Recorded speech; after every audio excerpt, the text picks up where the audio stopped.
everyone, welcome to English with Sahil. Today we will explain once again the remaining part of WH information question. Let's get started together.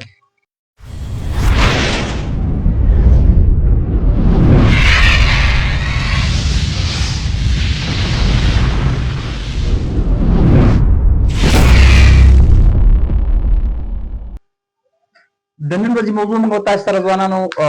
یو چې دی ویر دا اند او بل چې دا وچ دا دا دواړه هغه څه دي چې د تیر درس نه راپاتې یو تاسو سره موږ دا خبره کړې وه انشاءالله چې زموږ درسونه به سټیپ بای سټیپ ځي یعنې دا به نه کوو چې یوازې بس ډبلیو ایچ باندې خبره وشو ډبلیو ایچ څه شی دی خبره لاړه مخې ته به نه ځو تر هغې چې څو موږ د هغه درس اخري پورې نه یو تللي یا مو تاسې ته په مکمله معنا باندې درس په لنډو معنا او په لنډو الفاظو کې نه در پېژندلی نو راځو موږ تاسو سره پرون د وټ او هو خبره وه که چېرته تاسې په وټ او هو باندې فکر کړی نو په هغې کې ډېر د انګلیسي جملې تاسې جوړولی شئ او مخکې پکې تللی شئ نن په هماغه شکل باندې موږ سره نور ډبلیو ایچ دی چې هغه یو ویر دی او بل موږ سره چې دی وچ دی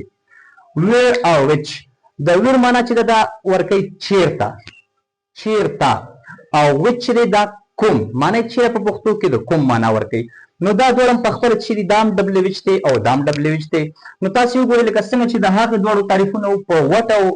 هو کې موږ تاسې جملې او تعریفونه مو سرچ کړي بس لوک لایک دټ دا هم هماغسې دي لکه څنګه چې هغه دواړو نو دلته موږ سره چې ویر دی تاسې وګورئ ویر از ا ډبلیو ایچ انفارمیشن کوېشن ورډ وچ asks about place or places یعنې دا ویر چې دی موږ تاسې د هغه څه لپاره استعمالوو چې موږ تاسې پوښتنه کوو د ځي یا ځایانو په اړه باندې یعنې د ځي په اړه د چا نه پوښتنه کوو چېرته تللي چېرته تللی وي چېرته ژوند کوي له کوم ځایه راغلی دلته ولې راغلی نو دغه ټولې هغه خبرې دي چې موږ تاسې به یې په دې ویر باندې کوو بل موږ سره پکې دی وچ تعریف هم تاسې وګورئ په همدغه شکل باندې چې دی which is a WH information question word which asks about choice دا وچ هم چې دی موږ تاسې خپله معلوماتي پوښتنه ده او د معلوماتو دپاره استعمالو کوم چې دی موږ د خوښې دپاره یعنې مطلب دی څه خوښه یا انتخاب پې موږ تاسې کوو نو بیا موږ تاسې شی استعمالو وچ استعمالو تاسې راشئ وګورئ موږ سره چې دی ویر دی لومړی مثال کې تاسې وګورئ د ویر تشریح کوو چې ویر آر یو فرام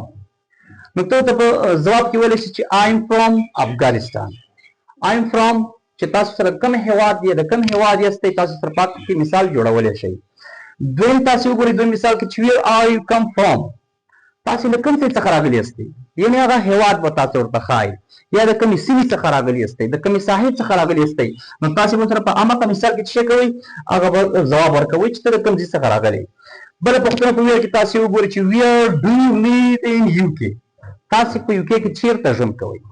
په کومه ساحه په کوم پلیس کې چې تاسو ژوند کوئ اوسېږي کاروبار لري نو ته به په عامه کې ورته شی وایي چې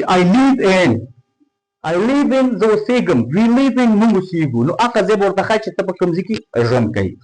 نو تاسې وګورئ موږ سره which دی which هم is a WH information question word which is used ask about choice مخکې مې درته وویل دا موږ تاسې سټوډنټس دا د خوښې دپاره د انتخاب دپاره څنګه کوو استعمالوو مثال کې تاسې وګورئ which school are you in یعنې ته په کوم مکتب کې په کوم ښوونځي کې ته به ورته د ښوونځي نوم اخلي بل مثال تاسې وګورئ which subject do you like کوم مضمون دې خوښ دی یعنې انتخاب بعض زده کوونکي تاسې وګورئ که نه چې ورته وایي چې میت نو کیمسټري نو پښتو نو دري نو انګلیش بس یس ځواب درکوي یعنې کوم مضمون ستا خوښ ځینې سمټایم وخت کې به بعضې زده کوونکي چې دي هغه ریاضي کې ته کړی یعنې میت چې ورته موږ تاسې وایو نو دلته د خوښې مضمون به ته ورته وایي چې ستا هر مضمون خوښي which subject do you like کوم مضمون دې خوښ دی ته ورته وایي چې I like English I like پښتو I like دري I like chemistry نو چې هر مضمون ستا خوښي ځواب به ته ورکوي